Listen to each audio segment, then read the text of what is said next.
जो जगन्नाथपुरी का मंदिर है उसके नीचे अंडरग्राउंड टनल्स हैं। पुरी एक टाइम तक सी पोर्ट भी था, पर उससे पहले भी उधर शहर था जिसका आज हमें पता नहीं है कहाँ है। मंदिर में बाज या कोई बैठ गया तो फिर कुछ आपदा वगैरह आती है। बाज बैठा है, गड़बड़ हुआ है। हमारे धर्म में, हमारे मंदिरों में जो ऊर्जा है, हर ऊर्जा हर किसी के लिए नहीं होता है। क्या भविष्य मल्लिका में ऐसा कुछ लिखा है कि एक सर्टेन टाइम के बाद जो पुरी का मंदिर है वो पानी में डूब जाएगा? जो उनके अंदर एक पदार्थ की बात की जाती है। मैं तो उस इंसान से भी मिला हूँ जिन्होंने उसका प्रतिस्थापन किया था नया शरीर में। ओह, आपको कैसी एनर्जी लगी जगन्नाथ मंदिर में? भक्ति। जो रत्न भंडार बोला जाता है, इसमें क्या क्या है इसके अंदर? चिल्का में बोट के ऊपर रथ यात्रा होता है। झील में बोट के ऊपर यस। जो महाप्रसाद बनता है, जो पॉट ऊपर होता है उसका खाना पहले पकता है। हट्टा कट्टा जवान आदमी वो भी अगर इतना सा हाँ। प्रसाद पा ले, पेट भर जाता है उसका। जगन्नाथ महाप्रभु एक ऐसे देवता हैं जिनका ना कोई आदि है ना अंत। विष्णु तत्व, शिव तत्व, जैन, बौद्ध, सिख, ऐसे 8 अलग अलग धाराएं इनमें समाती हैं। यही वजह है कि भारत में शायद ही ऐसे कोई देवता होंगे जिनकी महिमा इतनी विशाल और इतनी मिस्टीरियस है। आज इसी महिमा को समझने के लिए हमारे साथ हैं historian and archaeologist Surya Sarathi Roy sir, जो पिछले 18 सालों से जगन्नाथपुरी और उड़ीसा के कोने कोने में घूम करके रिसर्च कर रहे हैं। गर्भगृह से लेकर के मंदिर के प्रशासन तक हर वो चप्पा चप्पा एक्सप्लोर किया है जो शायद किसी और ने नहीं किया हो। इस एपिसोड में हम बात करेंगे मंदिर के नीचे मिली रहस्यमयी टनल्स की, उस हेरिटेज डिस्ट्रक्शन की जिसकी चर्चा मेन स्ट्रीम में नहीं होती। कैसे एक शिव भक्त ने जगन्नाथ प्रभु का एक विशाल मंदिर बनाया, काला पहाड़ के उस झूठे नैरेटिव की जो सालों से हमें पढ़ाया जा रहा है, और उन योद्धाओं की जिनको इतिहास ने भुला दिया। तो अगर आप जगन्नाथ प्रभु को सिर्फ एक भगवान नहीं बल्कि भारत के इतिहास, आस्था और रहस्य के संगम को समझना चाहते हैं तो ये एपिसोड आपके लिए है। मैं रिकमेंड करूंगा कि ये एपिसोड पूरे परिवार के साथ आप देखिए। जय जगन्नाथ। मैं सोच रहा था कि आपके पॉइंट ऑफ व्यू से जगन्नाथ प्रभु क्या है? देखिए, जगन्नाथ महाप्रभु का जो आज का संस्कृति है वो काफ़ी फैल गया है, काफ़ी मतलब बड़ा हुआ है। मतलब वो एक ऐसे डीटी है जिसके अंदर सब कुछ समा गया है। और ये जो एवोल्यूशन हुआ है, ये जो डेवलपमेंट हुआ है पिछले 1000 सालों में हुआ है, खास करके। अच्छा, ठीक है, पिछले 1000 सालों में, मान लीजिए 11th सेंचुरी ऑनवर्ड्स। क्योंकि जब से उड़ीसा का ये मंदिर ईस्टर्न गंगा डायनेस्टी ने पकड़ा, अपने हाथ में इसका बागडोर संभाला, नया मंदिर बनाना स्टार्ट किया जो करंट स्ट्रक्चर है, तब से इसका एवोल्यूशन और स्पीड अप हो गया। उससे पहले था बट वो थोड़ा सा अनक्लियर है, मतलब उतना साफ नहीं है उसमें क्या था। ठीक अच्छा, है, उसके बारे में लिखा होगा कहीं ना कहीं? हाँ, कैसा लिखा है। अच्छा। जरूर लिखा है। पे कॉपर प्लेट इंस्क्रिप्शंस है। अच्छा, स्टोन इंस्क्रिप्शंस है, लिटरेरी रेफरेंसेस है, आर्कियोलॉजिकल एविडेंसेस है, वो सब है। और जहाँ तक कौन है ये तो आज तक मतलब कई लोगों ने अपने अपने तरीके से इनको डिस्क्राइब किया है। तो अभी आपको अगर करंट डे में समझाऊँ इसको जी, जगन्नाथ महाप्रभु के अंदर सनातन धर्म का विष्णु तत्व, शैव तत्व, शाक्त तत्व, उधर से जैनिज्म, बुद्धिज़्म, सिखिज्म, गणपत्य, सूर्य उपासना, ये 8 प्रकार के तत्व जो है इनमें समाते हैं। 8 प्रकार के। ये तो बहुत वास्ट है। इसलिए कोई भी अगर जगन्नाथ महाप्रभु के ऊपर रिसर्च कर रहा है, मैंने जो देखा है अपने तजुर्बे से, कि वो स्कॉलर अपना पूरी ज़िंदगी बिता दिया है समझने में। क्योंकि वो एकमात्र भगवान ऐसा है वो पूरी हिंदुस्तान में जिनका कोई आदि भी नहीं है, कोई अनंत भी नहीं है। मतलब विष्णु तत्व को पकड़ो तो इतना वास्ट है, शैव तत्व पकड़ो तो वो इतना वास्ट है। ट्रू। इसलिए मैं हमेशा बोलता हूँ कि मैं महाप्रभु को जब पढ़ता हूँ मैं एक छात्र की तरह पढ़ता हूँ। राइट। और आज भी 18 साल हो गया मुझे इस टॉपिक के ऊपर रिसर्च करते होते, न जाने कितने ट्रिप्स किए हैं मैंने पुरी में और उड़ीसा का आजू बाजू में, उड़ीसा के अंदर इंटीरियर में, इसी टॉपिक को लेके। लेकिन आज भी 18 साल हो गया, आज भी मैं हर दिन कुछ ना कुछ नया सीखता हूँ उसके ऊपर। इंटरेस्टिंग। इतने डेटा पॉइंट्स है, इतने इंफॉर्मेशन है, इतने एनालिसिस है कि एक एक विग्रह मंदिर के अंदर, श्री मंदिर के अंदर 120 और मंदिर है। उसी जगन्नाथपुरी का वो जो मंदिर कॉम्प्लेक्स है, हाँ, उसके अंदर 120 और मंदिर है। और ऐसा नहीं कि छोटे छोटे मंदिर, बड़े मंदिर है उसके अंदर। और ये सारे पुराने मंदिर हैं 12वीं-13वीं शताब्दी के। 12वीं 13वीं 14वीं शताब्दी ऐसा है। अच्छा, अभी कुछ टाइम पहले एक GPR ground penetration radar IIT Gandhipur I think उन्होंने किया था, जिसके रिजल्ट्स ऐसे आए थे कि जो जगन्नाथपुरी का मंदिर है उसके नीचे अंडरग्राउंड टनल्स हैं, और कुछ लोगों ने उसको बोला कि अंडरग्राउंड सिटी भी हो सकती है। और वो टनल्स लगभग 90 मीटर तक वाइड हैं और उनकी जो विड्थ है वो भी काफ़ी है। और वो कुछ टनल्स समंदर तक उसको उसकी जो एग्जिट है वो समंदर तक मिल रही है। तो क्या इसके अंडरग्राउंड कुछ सिटी है? ये स्ट्रक्चर जो अभी रिसेंट डेवलपमेंट्स हैं, इसका क्या मतलब है? देखिए, सबसे पहली बात तो ये है, जीपीआर में जो इंडिकेशंस मिला है, दोज आर इंडिकेशंस। वो टनल है जी या नहीं है, अगर टनल है तो किस पर्पस के लिए यूज होता था, अगर टनल नहीं है तो किस पर्पस के लिए यूज होता था, इसका सही आंकलन जब प्रॉपर एक्सकेवेशन होगा, पुरातात्विक खुदाई होगा वहां पे, तभी उसका निर्णय हम कर पाएंगे, सही निर्णय। ठीक है, लेट्स बी प्रैक्टिकल। ठीक है। जीपीआर क्या है? ग्राउंड पेनिट्रेटिंग रडार वो चीज है जो इंसानी शरीर में जब हम अल्ट्रासाउंड करते हैं, वो एकदम वही टेक्नोलॉजी है कि वो साउंड वेव्स भेजता है, साउंड वेव से पकड़ा जाता है कि अंदर क्या स्ट्रक्चर्स हैं, एज सिंपल एज दैट। ठीक है जी। तो उसी के आधार पे उन्होंने ये उनको मिला है जो उन्होंने अपना रिपोर्ट में लिखा है। अब सवाल ये पैदा होता है, ये अंडरग्राउंड सिटी है कि नहीं, और ये सब चीजें। तो जैसा मैंने बोला, खुदाई होगा तभी पता चलेगा कि क्या एग्जैक्टली है। लेकिन पूरी शहर जो है ये बहुत प्राचीन है, जो मैंने पहले भी बोला इस एपिसोड में, है ना? हाँ हाँ। 10वीं शताब्दी 9वीं शताब्दी से हमें लिंक्स मिल रहा है। तो अगर ऐसा है, और पुरी में एक चीज आपको ध्यान रखना पड़ेगा, 2-3 चीजें। एक है, पुरी एक टाइम तक सीपोर्ट भी था, सीपोर्ट भी था। यस, कलिंगन मैरीटाइम में वो सीपोर्ट भी था, ट्रेड होता था वहां से। यस। अच्छा, दूसरी बात, पूरी मंदिर के आजू बाजू में पूरा जो पेरीमीटर है, हाँ। मान लीजिए आप 3 किलोमीटर का पेरीमीटर है, उसके अंदर 5 शैव पीठ है, 5 शिवा टेम्पल है। ठीक है, ठीक है। इन शिवा टेम्पलों में जैसे जमेश्वर महादेव, नीलकंठेश्वर महादेव, कपाल मोचन महादेव या मार्कंडेश्वर महादेव, ये सब लोग का क्या है, ग्राउंड लेवल से नीचे है। बड़ा आश्चर्य की बात है, ग्राउंड लेवल से नीचे है।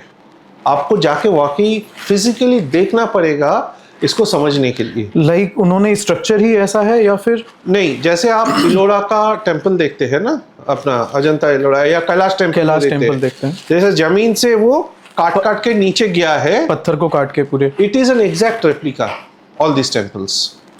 ऐसा लगेगा ऊपर से खोद के इन मंदिरों को क्रिएट कर गया है। अच्छा। हाँ, और ये कॉम्प्लेक्स में मौजूद है? कॉम्प्लेक्स में नहीं, कॉम्प्लेक्स के बाहर 3-4 किलोमीटर का दायरे में, पेरीमीटर में है। अच्छा। ठीक है, तो अगर वहां पे वो है तो it is a big indication कि यहां से टनल्स या जाने का आवागमन का रास्ता श्री मंदिर के साथ बिल्कुल मिल सकता है, कोई बड़ी बात नहीं है। क्योंकि हमारा शिल्प कला जो है उसमें ये interlocking tunnel system from one structure to another structure मिलता है। आप अगर जयपुर जाएंगे जी, जयपुर में आमेर फोर्ट से नाहरगढ़ किला तक जाने का रास्ता है, पैसेज बना हुआ है। ठीक है ना, बशर्ते वो जमीन के पहाड़ के ऊपर से ही जा रहा है, अंडरग्राउंड नहीं है। तो ऐसे ही हमारे शिल्पकला में आप अगर देखेंगे युगों युगों से, या पिछले 1500 साल का इतिहास ले लेंगे, चाहे वो फोर्ट बना है चाहे मंदिर बना है, एग्जिट का रास्ता हमेशा मिलता है। टनल हर मंदिर में है, भागने के लिए विग्रह को टनल हमेशा तो था। ये tunnels का मैंने use भी ऐसा हुआ होगा। टनल्स मैंने हाँ। अपना फील्ड स्टडी के दौरान ऐसा टनल्स बल्कि पुरी में नहीं, मैंने वृंदावन में भी देखा है। अच्छा। और जयपुर में ओवर द कैसे दोनों फोर्ट्स को कनेक्ट किया गया है, जहां से गुप्त तरीके से जो कछावा राजपूत से आते थे अपना महलों में रानियों के पास, वो देखने लायक चीज है। शिल्प कला का अलग ही निदर्शन है वो। ठीक है, तो मतलब मैं आर्कियोलॉजिकल फैक्ट्स देके बता रहा हूँ आपको। ठीक है, एकदम जो देखा है मैंने फील्ड पे वही बता रहा हूँ आपको। एक तो मैंने बोला ये मंदिरों नीचे जो मंदिर है, एक मैंने सी पोर्ट का बोला। तीसरा पॉइंट है, आप अगर देखेंगे जो पुराना मंदिर था जिसका जिक्र हम कर रहे थे कुछ देर पहले, उस मंदिर के दौरान वो मंदिर जब सेटअप किया गया था और उस टाइम जो शहर था वो कहाँ है आज, उसका भी विवरण मिलता है हमें। जो शहर बना पुरी का जो शाही या रस्तों का नाम मिला है वो चोड़ागंगा देव का टाइम से मिल रहा है। ठीक है। अच्छा। पर उससे पहले भी उधर शहर था जिसमें ये शिवा मंदिर बना हुआ था, माँ का मंदिर बना हुआ था। तो ये बिल्कुल इस बात को पॉइंट करता है कि वहां पे पुराना एक शहर था, बस्ती था, जिसका आज हमें पता नहीं है कहाँ है। और वो जैसे हर आर्कियोलॉजिकल डिगिंग में होता है, लेयर बाय लेयर वो आते हैं नीचे और हर एक एरा का आर्टिफैक्ट्स निकलता रहता है। राइट। तो इसीलिए मैंने बोला ओरिजिनल खुदाई जब होगा, पुरातात्विक खुदाई जब होगा, तभी हम इस नतीजे पे आ सकते हैं कि वहां पे शहर था, नहीं था, या टनल्स था, किस लिए यूज होता था, या सिर्फ ड्रेनेज सिस्टम था। पुराना शहर में, हमारे पुराने शहर में ड्रेनेज सिस्टम के लिए भी माना जाता है ना। लेकिन इतनी बड़ी लाइक 20 मीटर्स आज भी पूरी शहर का सीवरेज इसमें ही जा रहा है, समुंदर में ही जा रहा है। ओके। तो उस टाइम क्यों नहीं जा सकता? और हमारे पुराने शहर जितने भी है सिंधु सरस्वती सभ्यता से आप देखेंगे, सब में ड्रेनेज सिस्टम बकायदा मिला है और अच्छा था, और अच्छा मिला, इंक्लूडिंग हम्पी। हाँ, इंक्लूडिंग हम्पी। राइट। तो इन सब फैक्टर्स को आप करेंगे तो आई एम नॉट सेइंग शहर था या नहीं था, आई एम ओपन। मैं पॉसिबिलिटी है कि एक शहर रहा होगा। पॉसिबिलिटी क्यों है, हाँ। वो सब चीजों मैंने आपको बताया। और लेकिन ये भी संग संग कैवेट डाल रहा हूं कि एक्चुअल आर्कियोलॉजिकल एक्सपीडिशन एक्सकेवेशन होना जरूरी है।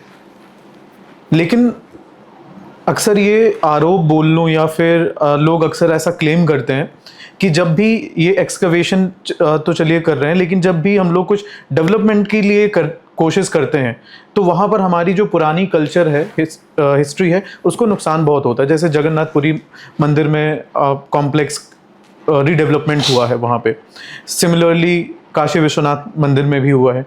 तो वहाँ पर स्पेशली हिस्टोरियंस का क्लेम है कि बहुत ज़्यादा नुकसान होता है हमारी ओरिजिनल कल्चरल हेरिटेज को। तो ऐसा कुछ पुरी में भी हुआ है? बिल्कुल हुआ है। पुरी में भयंकर डिस्ट्रक्शन हुआ है। पुरी में जो जितने भी हेरिटेज बिल्डिंग्स थे, जितने भी हेरिटेज मठ्स थे, जो उनको ओरिजिनल स्ट्रक्चर्स था, हाँ, 600 साल, 500 साल, 300 साल, 400 साल पुराने सबको तोड़ दिया इन्होंने। मतलब हमने एक बार गुरु नानक की बात की थी, है ना? जी, मुझे याद है। तो गुरु नानक जहाँ बैठते थे, मंगू मठ, हाँ, जो मंदिर के बिल्कुल सामने है, सिंहद्वार का बिल्कुल सामने है, मंगू मठ को भी तोड़ दिया इन्होंने। वहां पे कबीर भी बैठते थे, श्री चैतन्य महाप्रभु भी बैठते थे। उसी के बाजू में था इमार मठ, जो जहाँ पे रामानुजाचार्य रहते थे, उसको तोड़ दिया। राघव दास मठ, उसको भी तोड़ दिया। ऐसे बहुत है। रघुनंदन लाइब्रेरी को तोड़ दिया उन्होंने। तो अगर और इनमें मैन्युस्क्रिप्ट्स था, सिल्वर कॉइन्स निकले थे, और एटलीस्ट जो पब्लिक डोमेन में आया है, हाँ, न जाने और क्या क्या निकले होंगे, वो तो हमें पता नहीं। और दूसरी बात, from a policy stand point, ये ब्यूरोक्रेसी की बात है। हाँ, एएसआई है, एएसआई का एनओसी के बिना कुछ तोड़ा नहीं जा सकता। Ancient monuments, national monuments act भी है, एनएमए 2017, जिसमें साफ साफ लिखा है 300 मीटर्स के अंदर कोई छेड़खानी नहीं चलेगा। फिर भी हो रहा है, फिर भी हो रहा है। तो जो जब मंदिर में जेसीबी लगाया आपने कॉरिडोर बनाने के लिए, उसके वजह से नाटा मंदिर में पूरा क्रैक आ गया है। एंड इट वाज प्रेडिक्टेड कि जेसीबी मत लगाओ, फिर भी लगाया गया। गर्भगृह या फिर रत्न भंडार में भी आई थिंक क्रैक्स आए हैं। मैंने नाटा मंदिर में, नाटा मंडप में आया है। अच्छा, तो बाद में एसआई का एनओसी भी उठ के आ रहा है। नाउ आई डोंट नो वो रेट्रोस्पेक्टिव इफेक्ट में किया है या जो भी है, बट फैक्ट इज इस चीज को लेके सुप्रीम कोर्ट तक पीआईएल आया था और इस पे कुछ एक्शन, और सुप्रीम कोर्ट ने उसको रिजेक्ट कर दिया। सोचने वाली बात है, सुप्रीम कोर्ट तक पीआईएल आया था कि मंदिर को बहुत ज्यादा नुकसान होगा, इतने पुराने पुराने मठ है जिसमें इतना इतिहास छुपा हुआ है, आर्टिफैक्ट्स रखा हुआ है, मैन्युस्क्रिप्ट्स रखा हुआ है, उसको आप लोग रोक लीजिए। हमें कॉरिडोर बनाने से कोई आपत्ति नहीं है, लेकिन हेरिटेज बिल्डिंग्स को छोड़ दीजिए। लेकिन इतना कानून रहने का बावजूद भी, सुप्रीम कोर्ट तक पहुंचने के बावजूद भी ये चीज हुआ है। और ऐसा नहीं कि ये सब अनलिस्टेड थे, ये सब लिस्टेड हेरिटेज थे जो आइदर एएसआई या स्टेट आर्कियोलॉजी के अंडर था या प्रोटेक्शन था उसको, उसके बावजूद भी हुआ है। कोई दावा होता है कि मठों को पैसा मिला है। I don't know how far it is true, but क्या पैसों से हेरिटेज को खरीदा जा सकता है? क्या पैसों से उस इतिहास को आप पुनर्जीवित कर सकते हैं? नहीं कर सकते। मैन्युस्क्रिप्ट्स का क्या हुआ जो वहां पे रखे थे? कोई पता नहीं, कोई पता नहीं है। और जो वहां का कॉइन्स, सिल्वर कॉइन्स है, कोई पता नहीं, कुछ भी, Nobody knows. क्योंकि सिंस वो तोड़े गए हैं तो फिर वो डॉक्यूमेंटेड भी नहीं होंगे। वो तो खुदाई के दौरान निकला है। हो सकता है हमें फिर लंदन म्यूजियम में मिल जाए कुछ टाइम के बाद, कुछ सालों में, कुछ भी पॉसिबल है। क्योंकि मैं बहुत डिसअपॉइंट हुआ था जब मुझे तो पूरी मंदिर। आपको मैं पुराना पुरी का पिक्चर दिखाऊंगा, प्लीज दिखाइएगा। मैं और इनफैक्ट मैं वीडियो में भी लगा दूंगा। नया कॉरिडोर का पिक्चर दिखाऊंगा, आप उसमें जमीन आ जाए। पुराना पुरी का पिक्चर आपका इंटरनेट पे बहुत है। एमान मठ ओल्ड पिक्चर्स बोलेंगे, अच्छा, आ जाएगा। रघुनंदन लाइब्रेरी ओल्ड पिक्चर्स बोलेंगे, आ जाएगा। मांगू मठ, ऐसे राघव दास मठ करके, अब बड़ौरिया मठ करेंगे, सब मठों का पिक्चर सब इंटरनेट पे अवेलेबल है। आप उनको जोड़िए और आज का करंट पिक्चर देखिए, क्या उसमें क्या बना, क्या है। कॉरिडोर बना है, स्पेस हुआ है, आवागमन में आसानी होता है, ठीक है। लेकिन तीर्थ यात्रा करने जो आते थे, इतने करोड़ों श्रद्धालु आते थे, वो कभी इसके लिए प्रॉब्लम नहीं, मतलब किसी ने कंप्लेन नहीं किया कभी। आज कई लोगों से मैं मिलता हूँ श्रद्धालु जो मिस करते पुराना एंटिक्विटी को। मैं खुद मिस करता हूँ। क्यों नहीं करेंगे? और उसमें जो स्वाद था, उस एंटिक्विटी में जो स्वाद था, जो 200 साल 250 साल 300 साल पुराना बिल्डिंगों के बीच में आप जाके आप मंदिर के अंदर एंट्री ले रहे हो, उसका स्वाद ही अलग होता था। आप वैसे ही आपका मेंटल ओरिएंटेशन जो है, मेंटल ओरिएंटेशन आपका वहीं से बनना चालू हो जाता था कि मैं एक मेरी सभ्यता का धरोहर देखने पहुंच रहा हूं, कि मेरे चारों तरफ धरोहर रखा हुआ है। Exactly. You get transported 400-500 years back. Where will you get that feeling? आज क्या है? कॉरिडोर है, प्लास्टिक के पौधे हैं, यूरिनल्स है, मार्बल, सफेद मार्बल टाइल्स है और यूरिनल्स है। हाँ, मैं मानता हूँ बहुत गंदा होता था बरसातों में, स्पेस अभी बहुत बना है, यूरिनल्स बना है, सब ठीक है। लेकिन यार वो तो हेरिटेज ना तोड़ के भी बनाया जा सकता था। बिल्कुल, कुछ ना कुछ सोल्यूशन जरूर निकाल सकते थे। एग्जैक्टली। हम लोग टनल पे बात कर रहे थे, तो जस्ट मेरा एक सवाल था। सिंस हम लोगों ने जब पहले बात करी थी तो यू टोल्ड मी कि जो ऑलरेडी नोन टनल्स थे पूरी मंदिर के अंदर, आप शायद उनमें विजिट भी किए। पूरी मंदिर के अंदर नहीं, पूरी मंदिर से जुड़ा हुआ बाकी मठों के अंदर टनल्स थे। अच्छा, आपस में टनल्स जुड़े हुए थे। It's a grid system. It's a grid system. जो मंदिर है, हाँ, उसके साथ कई सारे मठों का टनल सिस्टम में ग्रिडिंग किया हुआ है। I know people are going to come to me after this episode, but ये मैं अपनी आंखों देखा बता रहा हूँ आपको। अच्छा, ग्रिडिंग सिस्टम है वो, without even archaeological excavation. I am telling you confidently on camera.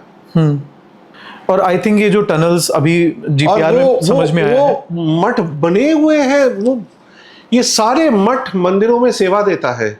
मंदिर के इतिहास के साथ मतलब कितने कितने सालों से जुड़े हुए हैं, और इनका जो वर्चस्व है, इनका जो नीड है, ये सारा इस मंदिर से है। अलग अलग संप्रदाय का हो सकता है, अलग अलग तरीके से तपस्या कर सकते हैं, साधना कर सकते हैं, लेकिन अल्टीमेटली जाके मिलते हैं जगन्नाथ महाप्रभु में। तो ये जो पूरा इकोसिस्टम की तरह बना हुआ है, एक पूरा नेटवर्क की तरह बना हुआ है, ऐसे नहीं होता है। समझ गया। तो अगर मैं इस टॉपिक को कंक्लूड करूं तो पॉसिबिलिटी है कि वो या हो सकता है ट्रेड के लिए रहा हो, जो टनल्स हैं, या फिर प्रॉपर अंडरग्राउंड सिटी हो, या हो सकता है वो एक सीवेज के लिए माध्यम रहा हो। बिल्कुल ठीक है। कुछ 3-4 और जब तक इसका एक्चुअल एक्सकेवेशन नहीं हुआ तब तक हम किसी भी नतीजे में आना बहुत गलत है। These are all speculations. और मीडिया ने भी जो किया है, media has also speculated. But हाँ, डेफिनेटली वहां पर हमारे आर्कियोलॉजिकल एविडेंस कुछ ना कुछ मिलेंगे। 100%। अभी तो बहुत सारे कॉरिडोर्स बनाने की बात हो रही है, उत्तराखंड में भी कॉरिडोर बनाइए, लेकिन डोंट हार्म योर हेरिटेज। एक तो ऐसा है कि जो नो फ्लाई जोन की बात होती है वहाँ पे, कि वो एरिया नो फ्लाई जोन है, वो मुझे समझ में आता है। हम कॉमर्शियली प्लेन्स नहीं उड़ा सकते, ड्रोन नहीं उड़ा सकते, फाइन। लेकिन मैंने कोई भी एक सिंगल वीडियो नहीं देखी, या किसी ने मुझे अभी तक जितने लोग मिले हैं ये नहीं बताया कि वहाँ पे जाकर उस मंदिर में जाकर के पक्षी बैठता हो। बोलते तो ये भी हैं कि ऊपर से भी कोई पक्षी निकलता नहीं है। स्पेशली जो ये बात है कि वहाँ कोई भी पक्षी आकर के बैठता नहीं है, और अगर बाज या कोई बैठ गया तो फिर कुछ आपदा वगैरह आती है। तो इसका क्या है ये, क्योंकि ये सच में ऐसा देखा जाता है? हुआ है, मैं तो बोल रहा हूँ। इसका कोई ऑप्शन, मतलब इसका कोई एक्सप्लेनेशन नहीं है। बाज बैठा है, गड़बड़ हुआ है, विपदा आई है। सेकेंड वेव, कोविड का सेकेंड वेव के पहले हुआ था, जब साइक्लोन आया था पुरी में 2020 में, तब हुआ था। जनरल रावत का देहांत से पहले हुआ था। ट्रेन एक्सीडेंट जो हुआ बड़े वाला, जिसमें लगभग 1400 लोगों का जान चली गई, उससे पहले हुआ था। मैं वेरी स्ट्रेंज। हाँ। इसका कोई साइंटिफिक एक्सप्लेनेशन मेरे पास भी नहीं है। मैं आर्किटेक्चर पॉइंट ऑफ व्यू से समझना चाह रहा हूँ कि क्या आर्किटेक्चर में ऐसा कुछ है कि वहाँ पक्षी बैठता भी नहीं है? ये सच है या नहीं है? बैठते हैं पक्षी? Architecture has got nothing to do with पक्षी। ओके। पक्षी आके कहीं भी बैठ सकता है। क्योंकि कुछ लोगों का एक्सप्लेनेशन है कि वहाँ वॉर्टेक्स बनता है हवा, इस वजह से वो बैठते नहीं है। नहीं तो फिर अभी तो कई बार बैठने को दिखने को मिल रहा है। अच्छा। तो कैसे बैठ रहा है फिर?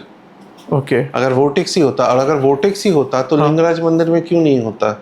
लिंगराज मंदिर, उसका जो मेन देउल है वो भी सेम आर्किटेक्चर है, same. The only difference is that कलश के ऊपर यहाँ पे जगन्नाथ मंदिर में नीला चक्र है और वहाँ पे एक धनुष है। अच्छा, यही फर्क है, और कोई फर्क नहीं है आर्किटेक्चर में। Absolutely same architecture, Kalingan architecture. तो वहाँ क्यों नहीं होता? इंटरेस्टिंग। हाइट भी लगभग सेम ही है, 10-15 फीट का ही डिफरेंस होगा, ज्यादा नहीं। ज्यादा डिफरेंस या ज्यादा से ज्यादा 20 फीट लंबाई में। मेरा दूसरा सवाल था, जो दूसरी मिस्ट्री बोल लीजिए कि जो जगन्नाथ मंदिर के अराउंड है, कि जो महाप्रसाद बनता है, सबसे जो पॉट ऊपर होता है उसका खाना पहले पकता है। इसके पीछे कोई साइंस? मुझे कोई साइंस नहीं लगा। इसके पीछे कोई साइंस नहीं? मुझे कोई साइंस नहीं लगा उसके पीछे। और ये सच है सबसे पहले ऊपर वाला? और बिना मसाले का दिया हुआ इतना स्वादिष्ट कैसे बन जाता है, उसका भी कोई साइंस नहीं है।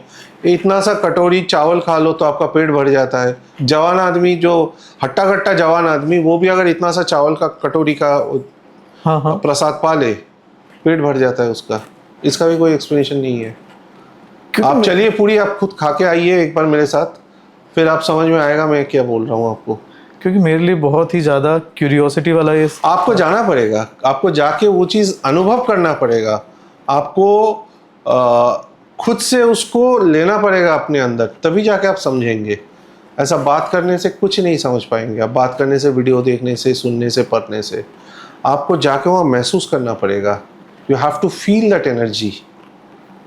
It's all about energy. अभी जैसे आपने बताया कि 12वीं-13वीं शताब्दी में राजा अनंत वर्मन ने बनाया था इसको। 13वीं शताब्दी नहीं, 12वीं शताब्दी प्रिसाइसली। लेकिन आनंद वर्मन जो थे वो शिव भक्त थे। शिव जी की पूजा करते थे। और जो इसके आर्किटेक्चर है, जो मंदिर का आर्किटेक्चर है, इन्होंने एक तो मंदिर विष्णु भगवान का बनाया, लेकिन इसके आर्किटेक्चर में भी वो शिव भक्ति या शिव आर्किटेक्चर दिखता है। नहीं, कलिंगन आर्किटेक्चर कलिंगन आर्किटेक्चर है। और इसका जो अपना जो शिखर है, हाँ।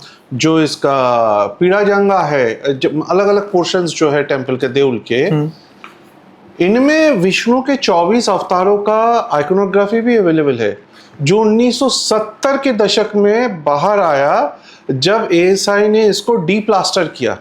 अच्छा, लाइन पेस्ट से ढका हुआ था,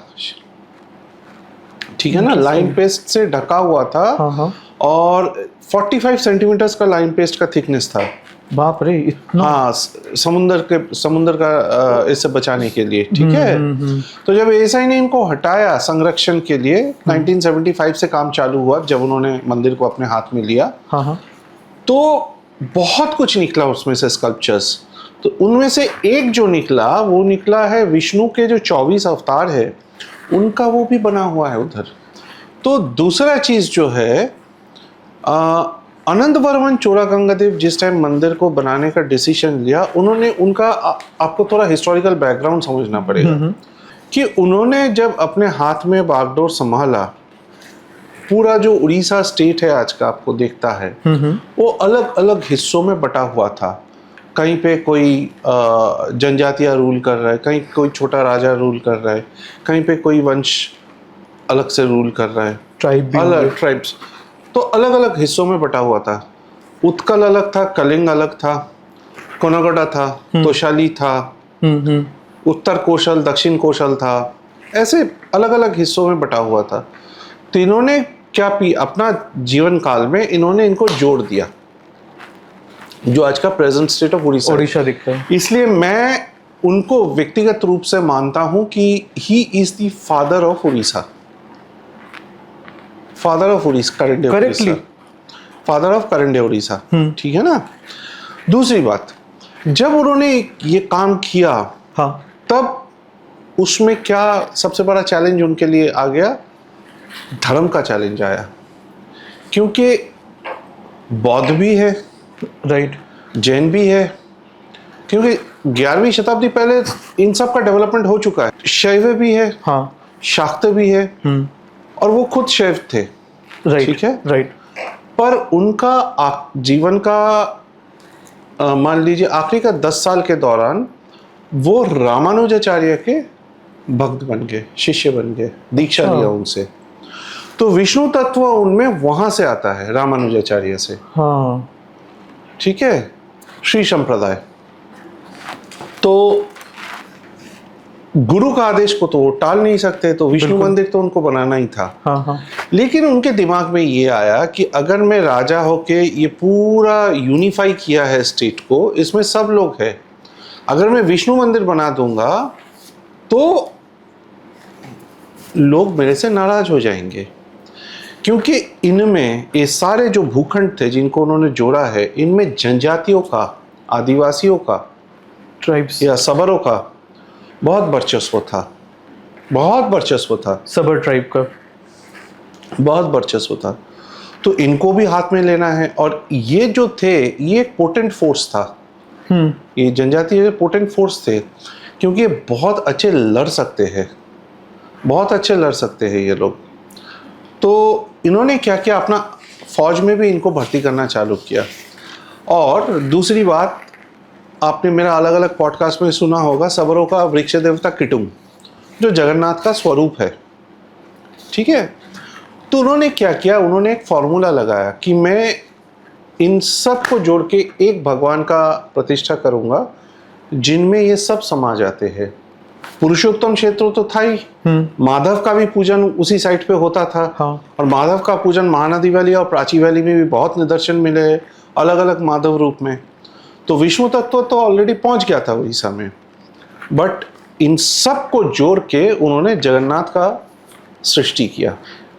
क्योंकि आई थिंक कि जगन्नाथ उनका नाम नहीं था पहले, जगन्नाथ उनका नाम नहीं था, उनका नाम था नीलमाधव, नीलमाधव, ठीक है ना। पर जब उन्होंने सृष्टि किया तब उन्होंने तीनों विग्रहों को एक छोटा मंदिर में प्रतिष्ठा किया, जो आज की डेट में आप जगन्नाथ मंदिर के अंदर जाएंगे तो आदि नरसिम्हा मंदिर है, वहाँ पे वो आपको देखने को मिलेगा। ठीक है, तो ये तीनों को मतलब दिस इज अनदर थ्योरी, ये एकदम हूबहू ऐसा ही हुआ रहेगा नहीं, बट मुझे काफ़ी रिसर्च करके मुझे ये थ्योरी बहुत सही लगा that yes this is a possibility, very high possibility, कि उन्होंने तीनों विग्रह को, बलराम, सुभद्रा और जगन्नाथ को सृष्टि किया। मैं इतना गहराई में नहीं जा रहा हूँ क्योंकि अलग अलग विग्रहों को प्रतिष्ठा के पीछे क्यों ऐसा प्रतिष्ठा किया गया था उसका भी एक बहुत लंबा हिस्ट्री है। बहुत लंबा हिस्ट्री है। तो तीनों को सृष्टि कर दिया गया और उनका पूजन चालू हुआ वहाँ से।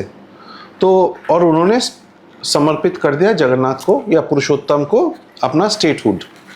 ठीक है, एक हिंदू राज्य, पूरी तरीके से प्रॉपर हिंदू राज्य बन गया। इसके बाद उनके जो पुत्र प्रपौत्र ये सब आते गए, मंदिर को उन्होंने कंप्लीट किया। तो इसलिए आपने रिसर्च में मिला होगा आपको कि सन 1230 में अनंग भीमदेव III उन्होंने इस मंदिर का कंसेक्रेशन किया। कंसेक्रेशन मतलब प्रतिष्ठा किया या पब्लिक के लिए उसको ओपन कर दिया। लगभग 200 साल, क्योंकि बीच में मान लीजिए 80 से 90 साल कोई मतलब मंदिर तैयार शायद हो भी गया था, लेकिन खाली पड़ा था। युद्ध इनका चल रहे थे, ये सब सेटल होके ये सब करके फिर अनंग भीमदेव III ने इनको शेप दिया। और उसी दौरान शायद मैं इसलिए बोल रहा हूँ, दिस इज ऑल थ्योरीज, क्योंकि जगन्नाथ महाप्रभु का रिसर्च में आज भी सारे थ्योरी का लेवल पे, अलग अलग थ्योरी का लेवल पे डिस्कस होता है। कोई आज तक पिन पॉइंट नहीं कर पाया कि हाँ यही है। और ना ही उसमें सारे स्कॉलर्स एक मत हो पाते हैं। ठीक है। तो मैं आपको वो थ्योरी बता रहा हूँ जो मुझे सबसे ज़्यादा ठीक लगा है, और इसका एक हाई पॉसिबिलिटी भी है देखा जाए तो, क्योंकि मैं उड़ीसा का अंदर बहुत घूमा है। तो घूमते घूमते मुझे जो अंडरस्टैंडिंग हुआ है, मैं कोरिलेट करता हूँ, जब 2 और 2 4 करता हूँ तो यही थ्योरी सबसे ज़्यादा फिट बैठता है। तो जब अनंग भीमदेव ने उनका सृष्टि किया, तब उन्होंने दारू विग्रह कर दिया। दारू विग्रह कर दिया मतलब अनंग भीमदेव ने सबरों को एकदम अपना डोमेन में ले लिया, जिसको बोलते हैं। और कुछ सबरों को उन्होंने ब्राह्मणिकल रीति नीति से शुद्ध बनाया, उनको बोला जाता है शुद्ध सबर। शुद्ध सबर। आज तो दैतास देखते हैं, पतिस देखते हैं, सुअर देखते हैं, ये तीनों कैटेगरी को उन्होंने सृष्टि किया अनंग भीमदेव ने। उनका शुद्धिकरण किया उनका, और उनको मंदिर में सेवा के लिए लगाया।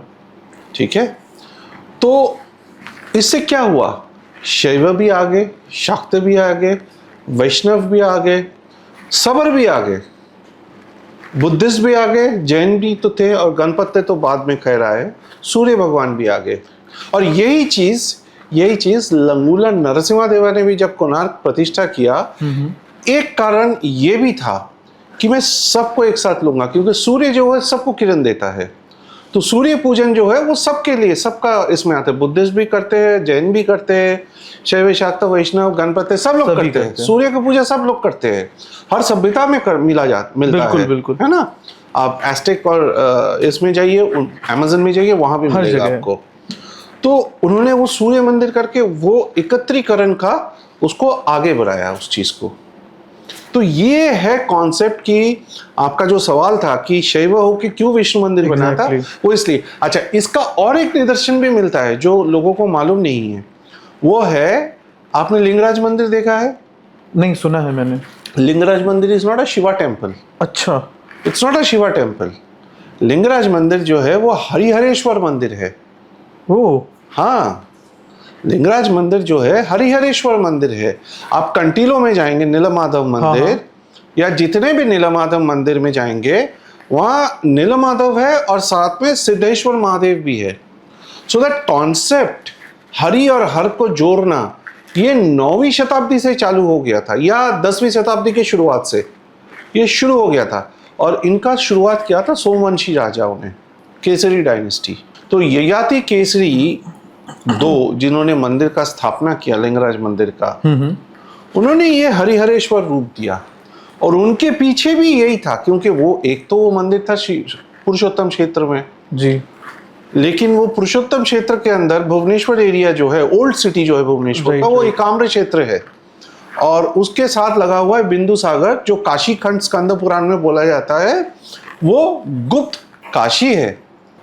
गुप्त काशी है। हाँ, गुप्त काशी, उसका बड़ा महत्व है। ओल्ड सिटी ऑफ भुवनेश्वर जो लोग जानते नहीं हैं, हाँ हाँ, काशी खंड का स्कंद पुराण में उसको काशी का दर्जा दिया गया है।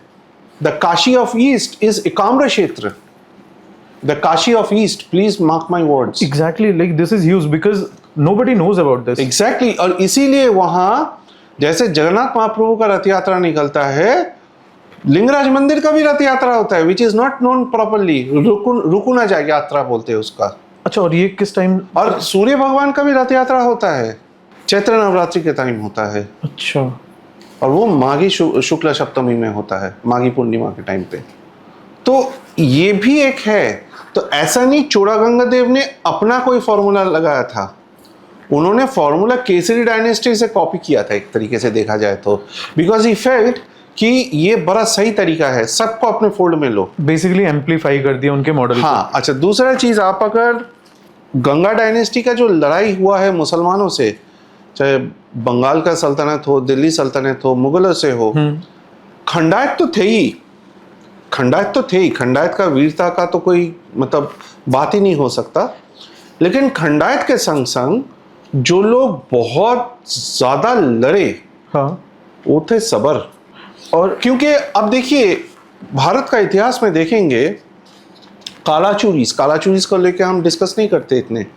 कालाचूरीस का जो मेन फोर्स था वो ऐसे ही सबर जाति थे, छत्तीसगढ़ साइड, सिरपुर, बिलासपुर। सबर ट्राइब की मेजर। अब सबर का भी मैं आता हूँ डिस्टिंक्शन में। हाँ, तो ये पोटेंट, मतलब ये बहुत जबरदस्त फाइटिंग फोर्स था। अच्छा, ये इनको आप थोड़ा देर के लिए साइड में हटा दीजिए। हम चले जाते हैं मेवाड़ में। महाराणा प्रताप हल्दी घाटी हुआ है। हल्दी घाटी में उनका 90% सेना खत्म हो गया है, ठीक बात, राइट। और वो जंगलों में भटक रहे हैं। 5 से 6 साल जंगलों में भटके वो। उसी दौरान उनके पास आते हैं भामाशाह उनको फाइनेंस देते हैं, आर्मी अपनी फौज खड़ा करने के लिए, ठीक है ना। जब वो जाते हैं चावंड, और चावंड में अपना टेम्पोररी कैपिटल बनाते हैं, और चावंड से वो अपना फौज को बनाना चालू करते हैं। लेकिन उनका फौज में, जो लोग नहीं जानते, मैं उनके लिए बोल रहा हूँ, उनकी फौज में उनको इतनी सफलता क्यों प्राप्त हुआ? क्योंकि भील और खोंद उनके साथ लड़े। भील को उन्होंने अपना बना लिया। राजपूत जो लड़ते थे, लेकिन राजपूतों का एक बहुत बड़ा स्ट्रेंथ होता था भील और खोंद, जो ट्राइब्स है। और भारत में हम लोग छत्रपति शिवाजी महाराज के जो mountain warfare, jungle warfare, guerrilla warfare का बहुत चर्चा करते हैं। लेकिन इनका जो शुरुआत है, ये महाराणा प्रताप ने किया था भीलों के साथ मिलके, जो इतिहास नहीं बताता है आपको। वही मॉडल छत्रपति शिवाजी महाराज ने कॉपी किया है एक्चुअली। और अरावली का पहाड़ों में, अरावली के जंगलों में कैसे छापामार आक्रमण करना है, ये भीलों ने महाराणा प्रताप को सिखाया था। और आज वही भील जाति का देखिए क्या दुर्दशा है। तो हमारे देश में जो जंगल वॉरफेयर है, माउंटेन वॉरफेयर है, इसका आदि पुरुष है ये सबर ट्राइब।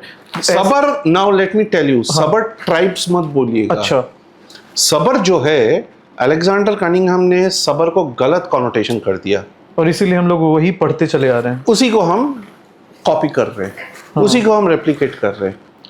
उन्होंने क्या किया, उन्होंने सबर जो टर्म है वो है जितने भी वनवासी है, Adivasi is again another construct by them, the real term is vanvasi या अरण्यक। Okay, nature worshippers? No, okay, वनवासी जो वन में रहते हैं, अरण्यक जो अरण्य में रहते हैं, ठीक है। तो जितने भी हमारे ट्राइब्स है, ट्राइबल पीपल है, ये सब का ऊपर का ये एपेक्स बॉडी, मतलब एपेक्स टर्म है सबर। ओके। पर अलेक्जेंडर कनिंघम ने क्या किया, उन्होंने मोस्टली जो खुर्दा के जंगल में सेवरा ट्राइब्स रहते हैं, हाँ। या आप मान लीजिए मयूरभंज साइड में जो सेवरा टाइप्स रहते हैं, उनको उन्होंने आइडेंटिफाई किया सबर बोल के। तो एक कंपार्टमेंटलाइजेशन हो गया, लेकिन भील भी सबर है, जो खोंद है वो भी सबर है, जो पुरुलिया का छो डांस करता है, ये जो आदिवासी लोग हैं वो भी सबर है। सबर पुरुलिया में भी मिलता है वेस्ट बंगाल का। जो पुलिंदे है वो भी सबर है। तो सारे ये जो वनवासी है ये सबर है। तो Indian history has gone wrong in all this context and it has missed out in many aspects. Right. जो उनके अंदर एक पदार्थ की बात की जाती है, वो क्या है, लाइक वो सच है या फिर नहीं है? नहीं, पदार्थ है।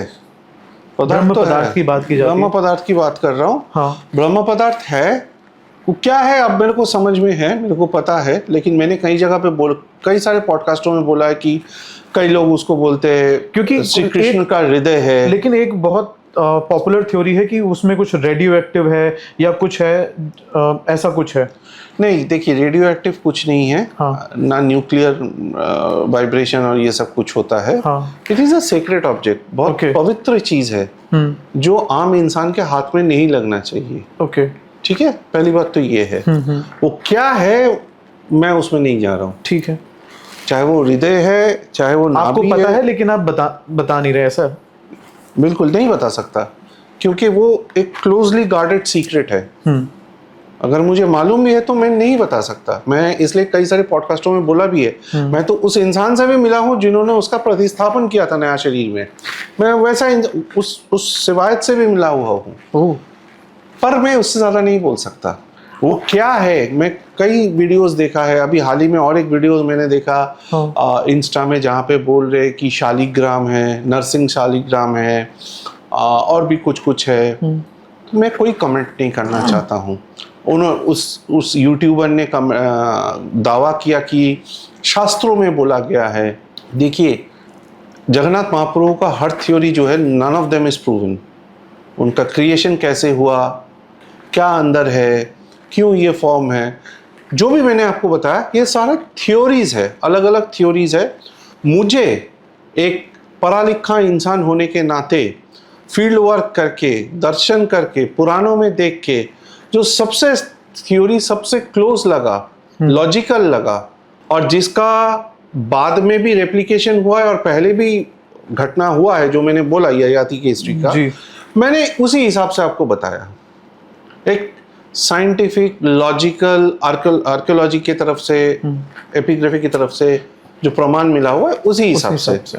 और मैंने रामानुजाचार्य का भी आपको रेफरेंसिंग दिया, क्योंकि वो टाइमलाइन भी मैच करता है। हो रही है, ठीक है ना। तो वो है।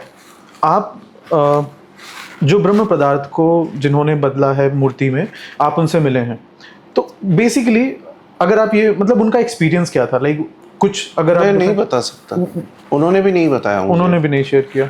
ये चीज़ बताने का नहीं है, क्योंकि देखिए सचिन जी, ऐसा है हमारे धर्म में, हमारे मंदिरों में जो ऊर्जा है, हर ऊर्जा हर किसी के लिए नहीं होता है। जैसे साधना में, हर साधना में स्टेप्स होता है ना। साधक जो बढ़ता है आगे अपने साधना में, स्टेप्स में जाता है। True. आप अगर बहुत हाई फ्रीक्वेंसी के एनर्जी में आपको एक्सपोज कर दूंगा, आप उसको सहन नहीं कर पाएंगे, आपका शरीर छोड़ जाएगा, आपका शरीर छूट जाएगा। इसलिए श्री रामकृष्ण परमहंस कभी पूरी नहीं गए जगन्नाथ महाप्रभु से मिलने। हाँ, ये बहुत इंटरेस्टिंग। वो खुद बोलते थे कि मैं अगर वहां जाऊंगा तो मैं अपना शरीर पकड़ के नहीं रख पाऊंगा, लेकिन शारदा वहां गई थी।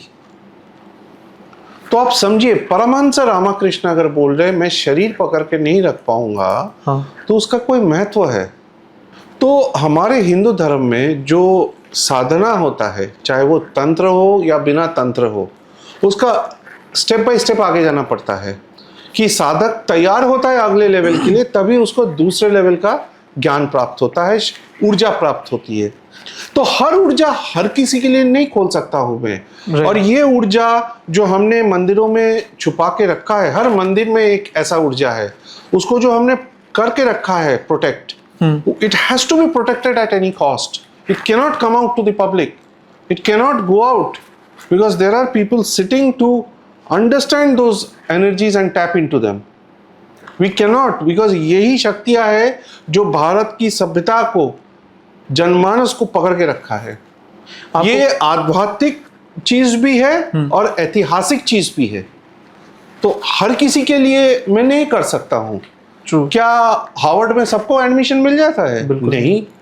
कैट सारे क्लियर कर देते हैं? नहीं। तो ये भी कुछ ऐसा ही है। आपको कैसी एनर्जी लगी जगन्नाथ मंदिर में? भक्ति। जगन्नाथ पुरुषोत्तम क्षेत्र जो है वो भक्ति क्षेत्र है।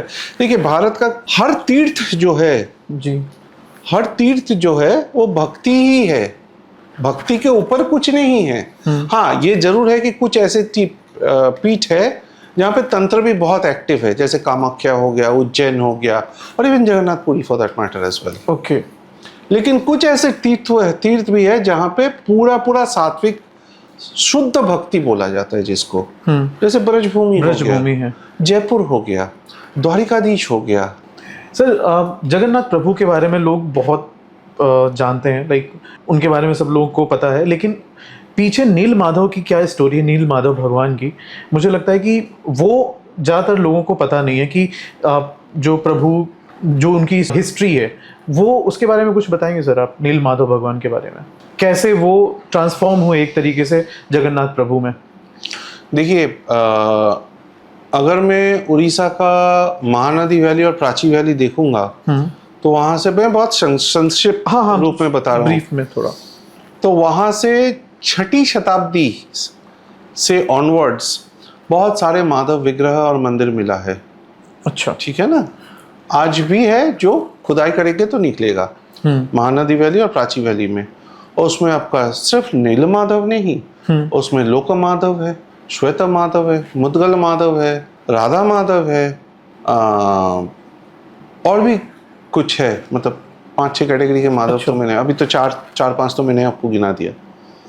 तो नील माधव को इन्होंने इसलिए दिखाया क्योंकि वो जो नील या ब्लू स्टोन की बात आती है, इसलिए नील माधव से जुड़ा जाता है। और पौराणिक गाथा जो है नील माधव से, वो दारू ब्रह्म समुद्र किनारे आके लगता है और उसी से भगवान का विग्रह बनता है। वो पौराणिक कहानी है जी।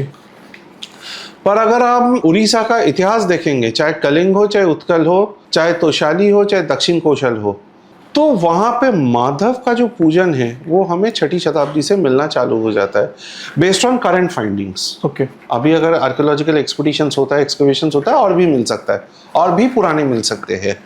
ठीक है ना? और जो माधव है, माधव के संग संग गोपाल का भी पूजा मिलता है हमें, गोपाल पूजन पद्धति। और आज की डेट में आप सुन के हैरान होंगे, जब जगन्नाथ महाप्रभु का प्रतिष्ठा हुआ था मंदिर में, 15वीं शताब्दी तक नरसिम्हा मंत्र और गोपाल मंत्र दोनों चल रहा था। प्राइमरीली नरसिम्हा मंत्र से उनका पूजा किया जाता था, उग्र नरसिम्हा। फिर थोड़ा थोड़ा करके गोपाल मंत्र आना चालू हुआ। फिर एक टाइम ऐसा आया जब नरसिम्हा मंत्र और गोपाल मंत्र दोनों एक साथ चलते थे। फिर उसके बाद जब चैतन्य महाप्रभु आ गए और उनसे पहले वल्लभाचार्य आ गए, इनके टाइम से आपका गोपाल मंत्र मेनली चालू हुआ पूजा करना। गोपाल, गोपी जना वल्लभ जिसको बोलते हैं। अच्छा।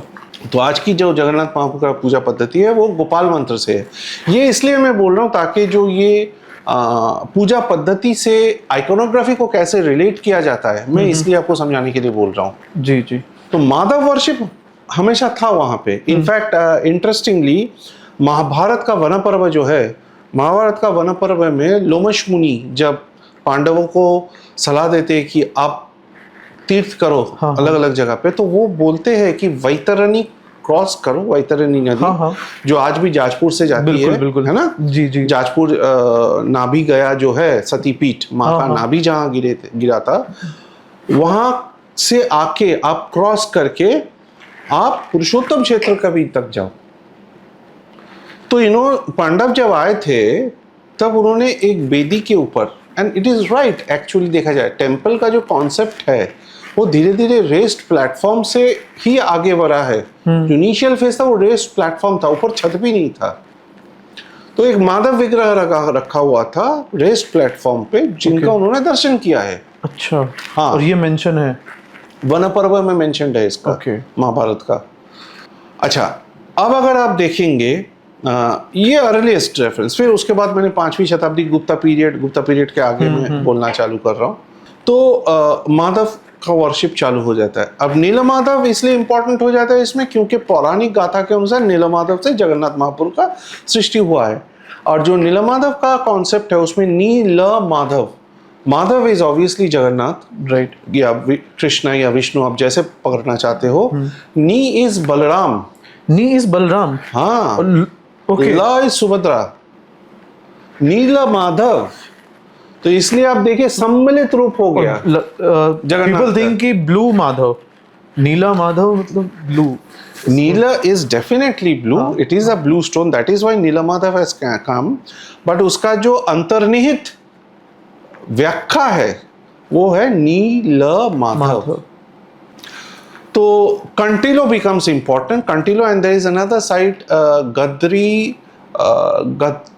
जी से है, वो भी ऐसा महानदी के ऊपर है जहाँ पे हमें प्रूफ मिलता है भंजा किंग्स, भंजा फैमिली जो था मयूरभंज साइड में आता है वो, उन्होंने नीलमाधव का प्रतिष्ठा किया था। और उसके बाद कंटिलो में मेरे ख्याल से 10वीं शताब्दी का बीचों बीच केसरी राजाओं ने कंटिलो नीलमाधव टेम्पल का एस्टेब्लिशमेंट किया, जो आज की कंटिलो नीलमाधव आपको मिलता है। अभी है। बाद में गंगा राजाओं ने, ईस्टर्न गंगा ने उस टेम्पल को मॉडिफाई किया। जैसे उन्होंने जगन्नाथ महाप्रभु का मॉडिफिकेशन किया वैसे इन्होंने नीलमाधव का भी मॉडिफिकेशन किया।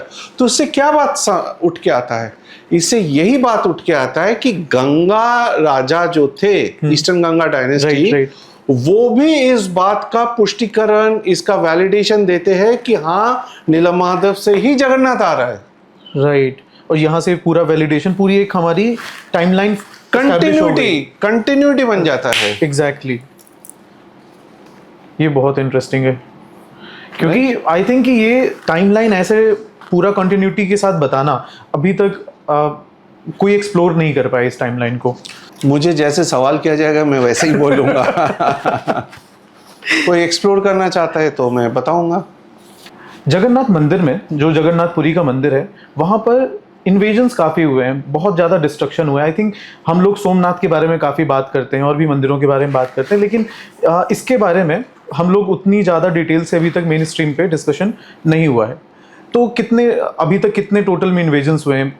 17-18 इन्वेजन्स हो चुके हैं। 18 हुए हैं। और इसमें से सबसे ज़्यादा डिस्ट्रक्शन किसने करी है, लूट मार किसने मचाई थी पूरी मंदिर पे? सबसे ज़्यादा डिस्ट्रक्शन जो किया था सही मायने में हर तरीके से देखा जाए तो वो था काला पहाड़ का। 1568 में जो बंगाल सुल्तनत का कमांडर था, वो हिंदू था या अफगानी था? अफगानी था। काला पहाड़ का ये भी एक नैरेटिव है जो कम्युनिस्ट ने बहुत अच्छे से चलाए, कम्युनिस्ट और ब्रिटिश। अच्छा। बिकॉज ये नैरेटिव जो है काला पहाड़ का, ये काफी पुराना है। ये अंग्रेजों के समय से आके चला आ रहा है टू एनेबल कन्वर्शन। कैसे मतलब? कहानी क्या है? कहानी यही है कि हिंदू थे, हाँ, मुसलमान लड़की से शादी किया, हाँ, फिर मंदिर में दर्शन करने गए, अंदर आने नहीं दिया गया और उसको पीट मार के भगा दिया गया। राइट। और जाके मुसलमान बन गया, जहाँ पे उसको सारी सुख सुविधाएं प्राप्त थे और उसको पावर भी मिला, कमांडर भी बन गया। और उसी गुस्से को लेके वो आके मंदिर को तोड़ा, है ना? राइट, यही कहानी। तो कितना बड़ा एक नैरेटिव है। हालांकि काला पहाड़ का पूरा नाम था काला पहाड़ अल हद्दद, जो एक अफगान पाश्तून पठान थे। अच्छा। और इनका जिक्र कई सारे पाश्तून टेक्स्ट में भी मिलता है, अफगान जनरल, अफगान उमर, ऐसा करके काला पहाड़ नाम से। ठीक है, ये इसके ऊपर एक अलग ही डिस्कशन हम कर सकते हैं। इसका काफ़ी सारा रेफरेंसिंग पॉइंट्स भी है और पर्शियन टेक्स्ट भी है जिसमें ये चीज़ बोला गया है।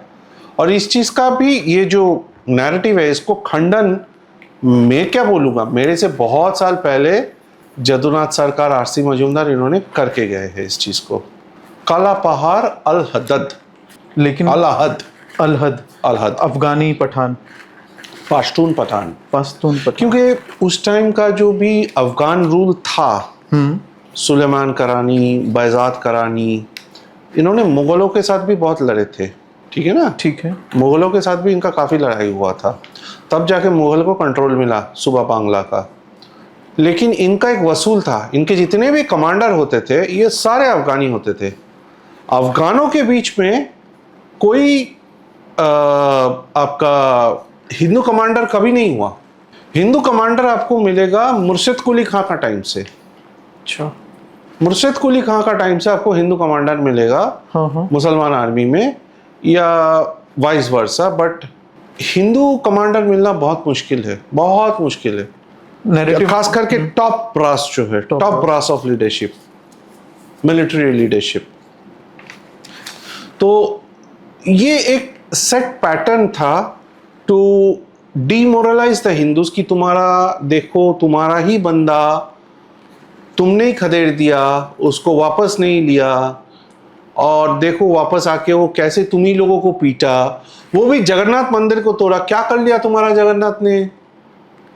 इनफैक्ट एक बात मैं आपको बता देता हूँ आज, देयर इज अ क्रॉनिकल जहाँ पे बताया जाता है जब कालापहाड़ ने आक्रमण किया जगन्नाथ मंदिर का, तब जितने भी सेवायतों का माँ बहन है, पत्नियां हैं, कुछ 3 से 4 हजार लोग होंगे, ये जितने भी नारियां थे ये मंदिर में आश्रय लिए थे।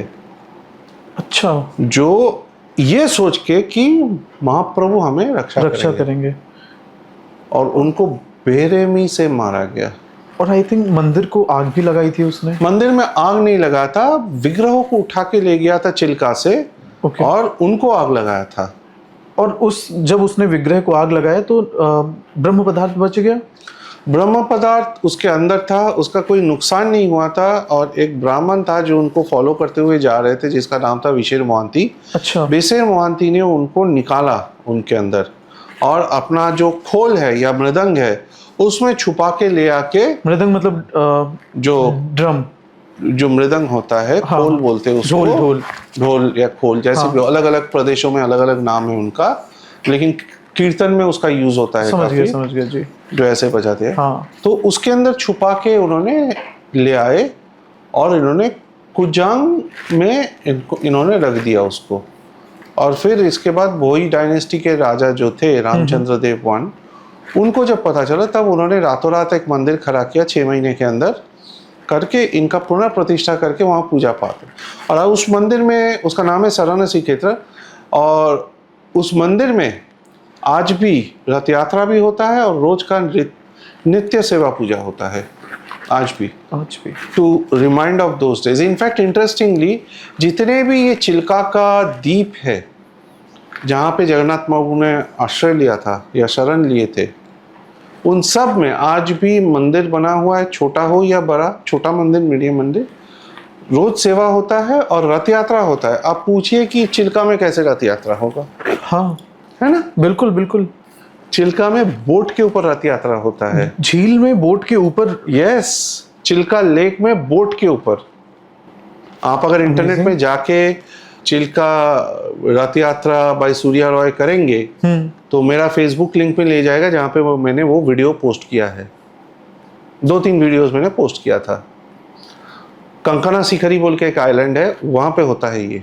अच्छा, ये तो मतलब आज भी होता है। सोचिए उन दिनों को याद दिलाते, कितने मुश्किल है। आज देखिए जगन्नाथ महाप्रभु जब रथ यात्रा के दौरान बाहर आते हैं मंदिर से, तो उनको रथ में ले आके बिठाने में कितना मशक्कत करना पड़ता है। कम से कम 250 से 300 लोग उनको खींचातानी करके ले आते हैं। वीडियोस देखी है ना आपने? वीडियोस देखा है, करेक्ट? बिल्कुल। तो आप सोचिए उन विग्रहों को चिल्का जैसा दुर्गम, और उस टाइम रास्ते भी कितना दुर्गम होते थे, जंगल होते थे, पहाड़ तो था ही था, कितने और मुगल फौज या मुसलमान का फौज से कितना खतरा था, जाना है उनको बचा के ले जाना। इतना बड़े बड़े विग्रहों को कभी आपका घसीट के, तो कभी नाव में डाल के, तो कभी आपको कंधे पे लेके, कहीं आपको बैलगाड़ी में डाल के ले जाते थे। ये लोग कैसे कैसे ले गए ये लोग, इतने बड़े बड़े विग्रह, इतना भारी विग्रह।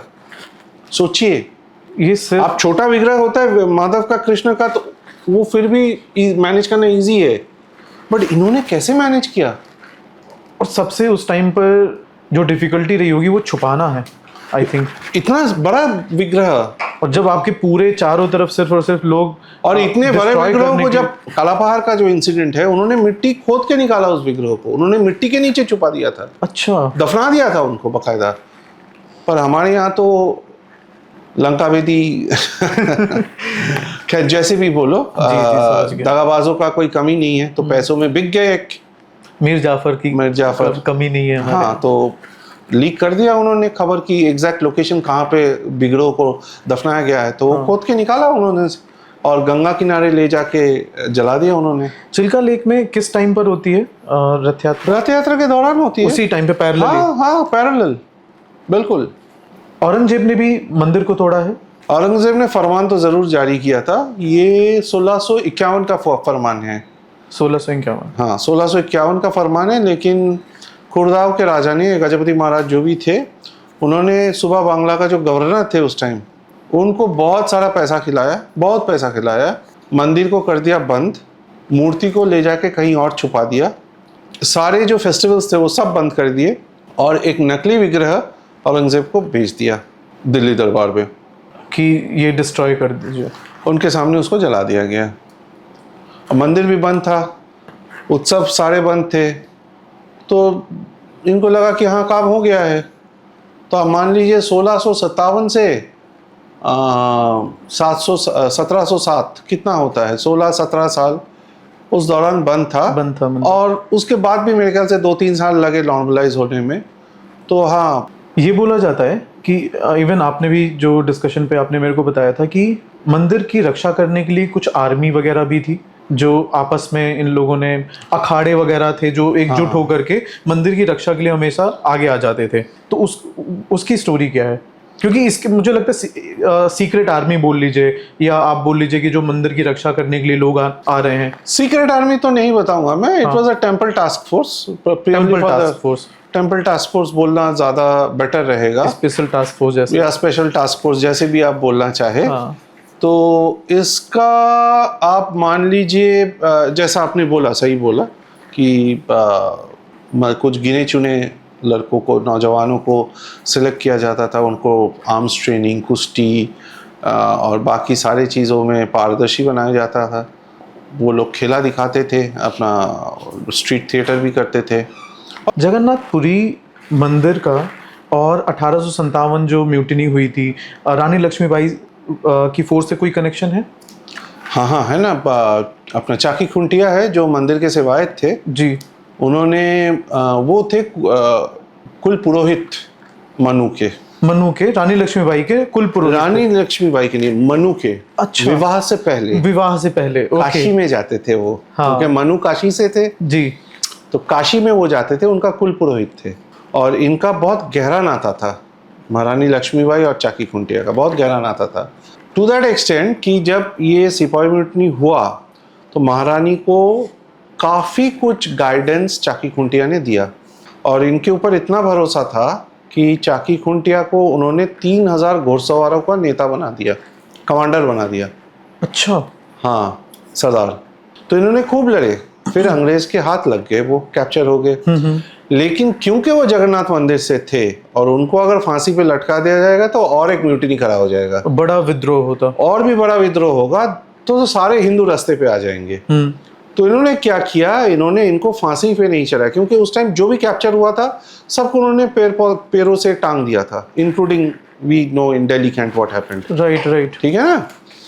तो इनको इन्होंने 10 साल कैद में डाल दिया। अच्छा। 10 साल कैद में रहने के बाद ये वापस आते हैं और आके मंदिर का सेवा में जुट जाते हैं और काफ़ी सारे लिटरेचर कंपोज करते हैं। उनको 8 भाषाएं आती थी उस जमाने में। उस जमाने में 8 भाषा? हाँ, और उतना ही बेहतरीन कुश्तीगीर भी थे, सोर्ड्समैन भी थे और हॉर्समैन भी थे, कैवलरियर। तो ऐसा शख्सियत हमें बहुत ही कम मिलते हैं कि जो मंदिर का सेवायत होने के संग संग एकदम डायरेक्ट कॉन्फ्रंटेशन में आ गए। एक इनका पैरेलल मुझे एक ही और उदाहरण मिला था, जब मुगल फौजदारों ने कालका जी मंदिर पे दिल्ली का हमला किया था, तब यहाँ का एक पुरोहित तलवार निकल के उनका फौजदार को बहुत घायल किया। वो फौजदार बाद में शायद गुजर भी गए। अच्छा। बट उसको तो फांसी पे, मतलब फांसी क्या, सर धड़ से अलग कर दिया औरंगजेब ने। ओह। बट ऐसा नहीं, उदाहरण मुझे यही मिला है। हालांकि महमूद ऑफ गजनी या ऐबक या इल्तुतमिश, इनके टाइम पे जब मंदिरों में अटैक हुआ है, हमें देखने को मिलता है सब लोग जुट गए। सोमनाथ का जो फर्स्ट अटैक हुआ था, सब लोग जुट गए हैं। लेकिन पुजारियों का ऐसा क्लियर डिस्क्रिप्शन मिलना जहाँ पे पुजारी या सिवाय डायरेक्ट आके लड़ रहा है या लीड कर रहा है प्लाटून को, ये बहुत कम मिलता है देखने को। मेरे लिए तो एक्सेप्शन ही है। ये एक्सेप्शन ही है, बहुत ही एक्सेप्शन है ये। ऐसा हाल, मतलब Chaki Khuntia should be discussed more in the national mainstream. True. तो जगन्नाथ मंदिर में काफी ज्यादा भंडार रहा होगा धन का, क्योंकि रत्न भंडार आज भी, आई थिंक लास्ट टाइम 2024 में ओपन हुआ था। उसका काउंटिंग अभी भी चल रहा है। 2 साल से भी चल रहा है। ओपन होने के बाद पहले तो सारा चीज़ों को बाहर लाया गया। ओके। उसके बाद उसका कंजर्वेशन हुआ, रेस्टोरेशन हुआ। हाँ। और उसके बाद काउंटिंग शुरू हुआ है। तो काउंटिंग अभी चल रहा है और रथ यात्रा के दौरान भी कुछ काउंटिंग होगा, क्योंकि कंटिन्यूअस काउंटिंग नहीं हो पाता ना, मंदिर खुला रहता है ना, इतने लाखों लोग आते हैं। तो जब मंदिर बंद रहता है, खाली रहता है, उस टाइम काउंटिंग होगा। तो अभी रथ यात्रा के दौरान फिर काउंटिंग होगा। ओके। तो अभी इसमें टाइम लगेगा। तो जो रत्न भंडार बोला जाता है, इसमें किस किस टाइप की लाइक ऑर्नामेंट्स, स्टोन्स या फिर क्या क्या है इसके अंदर? मुझे नहीं मालूम, क्योंकि बोला जाता है कि जैसे जो साउथ का पद्मनाभ स्वामी टेम्पल है, उसमें तो बिलियंस ऑफ ट्रिलियंस डॉलर्स की संपत्ति है। एंड आई थिंक कि वैसी ही यहाँ के लिए भी बोला मान्यता है कि यहाँ पर भी बहुत ज़्यादा धन रखा गया है, और जिसके लिए बार बार लूटपाट की भी गई है, इन्वेजन्स हुए हैं बार बार। तो आपका कुछ एस्टिमेशन है कि जो अभी आपने सिंस एक बहुत 1978 में एक काउंटिंग हुआ था। हाँ। वो पूरा नहीं हुआ था, जो आधा अधूरा हुआ था, उसके बेसिस पे एक फिगर आपको इंटरनेट में मिल जाएगा। Estimated at 63,000 crore Indian money में। इतनी बार लूटपाट के बाद भी इतना बच गया है। एक सवाल जो मेरे को जिसका मुझे आंसर नहीं मिल रहा था, कि रथ यात्रा के टाइम पर जो ब्रह्म पदार्थ है वो कहाँ पर होता है? लाइक वो मूर्ति के साथ ही ट्रैवल करते हैं? ब्रह्म पदार्थ है वो विग्रह के अंदर रहता है। विग्रह के अंदर ही रहता है हमेशा। Only during Nabakalebara it is moved from the old body to the new body. Jagannath प्रभु की रथ यात्रा की जरूरत ही क्यों पड़ती है, जब हम लोग एज अ पर्सन विजिट कर सकते हैं, उनके दर्शन कर सकते हैं? नहीं, आप सब लोग दर्शन नहीं कर सकते ना। अच्छा। ओनली हिंदूज आर अलाउड, जिसमें सिख्स भी काउंटेड है। बाकी जो फॉरेनर्स है, जो वैष्णव है जी, वो कैसे देखेंगे? उनके लिए कई सारे मुसलमान भक्त भी है उनके। He has a lot of Muslim devotees also. Jagannath प्रभु जो मंदिर है और एक मुस्लिम, इसका क्या कनेक्शन है? ये जो सालाबेग की कहानी है। सालाबेग मुगल कमांडर लाल बेग का बेटा था, जहांगीर के ज़माने का। जी। उन्होंने इनकी माता से ज़बरदस्ती शादी की थी। अच्छा। जैसे उस ज़माने में होता था। हाँ हाँ। ब्राह्मण थी, बहुत सुंदर थी। वो देख के लाल बेग इनसे शादी किया। इन्हीं का कोख में सालाबेग का जन्म हुआ। तो सालाबेग का माँ को जगन्नाथ महाप्रभु ने सपने में बता दिया था कि ये मेरा अंश है, मेरा सेवा करेगा, तुम चिंता ना करो, तुम हमें। वो बहुत बड़ा भक्ति महाप्रभु का। लेकिन जब ये बड़ा हुआ, ये बाप की तरह ही एकदम मारकाट धार में अच्छा। जुट गया। तो एक बार ऐसे ही एक लड़ने चला गया तो बहुत बुरी तरीके से जख्म हो गया, मतलब इतना खून बह गया कि मरने का कगार पे आ गया। तब इसने माता को बोला, मैं इतना उम्र में, उस टाइम मेरे ख्याल से उसका उम्र क्या 24-25 साल ही था। तो माँ को बोला, मैं मरना नहीं चाहता इतना जल्दी, मुझे बचा लो। तो बोलो महाप्रभु को बोलो। तो उसने खूब महाप्रभु का भक्ति की उस दौरान, सोए और महाप्रभु ने 1 से 2 महीने के अंदर उसको ठीक कर दिया। तब वो वैष्णव बन गए। वैष्णव बन के वो चले गए वृंदावन। वृंदावन में तपस्या किया उन्होंने। वहाँ से जब वापस आए रथ यात्रा के टाइम पे, तो वो 3 दिन की दूरी पे थे पुरी से, और उनका तबीयत भी बहुत ख़राब था। तो तब उन्होंने महाप्रभु को अर्जी लगाया कि मेरा पहुँचने तक आप रुक जाओ। तो रथ तब, अभी ये आज एक जगह है बलागड्डी बोल के, हॉस्पिटल स्क्वायर या मेडिकल स्क्वायर बोलते हैं, वहाँ जाके रथ रुक गया। राजा को, गजपति महाराज को सपने में आया सालाबेग आ रहा है, सालाबेग आके दर्शन करेगा तभी मेरा रथ चलेगा। तो आया 3 दिन बाद, वो दर्शन किया, फिर रथ चला। तो उसका आहे नीला सैला, जो one of the famous bhajans of Jagannath Mahaprabhu and in Odissi dance also, beautiful bhajan, वो उन्होंने सृष्टि किया था। सालाबेग का समाधि आज भी वही जगह पे मिलता है जहाँ पे रथ रुका था। तो मेडिकल स्क्वायर में तो हर साल जब रथ जाता है वहाँ पे रुकता है, वहाँ पे रुकता है, कुछ मिनटों के लिए रुकता है वहाँ पे। जगन्नाथ प्रभु की जो रथ यात्रा है उसको लेकर के मेरे आई थिंक एक अलग से एपिसोड करना पड़ जाएगा। बट सर, समय देने के लिए बहुत बहुत धन्यवाद। एंड आई थिंक कि this is one of the finest conversations I have had like in the recent times. Genuinely बोल रहे हो? जेन्युइनली बोल रहा हूँ, क्योंकि मुझे बहुत मजा आया। Thank you.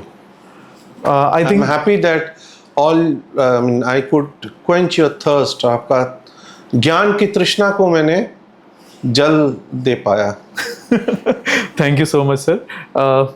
फिर मिलते हैं जल्दी और किसी नए टॉपिक पे डिस्कस करते हैं। जय जगन्नाथ।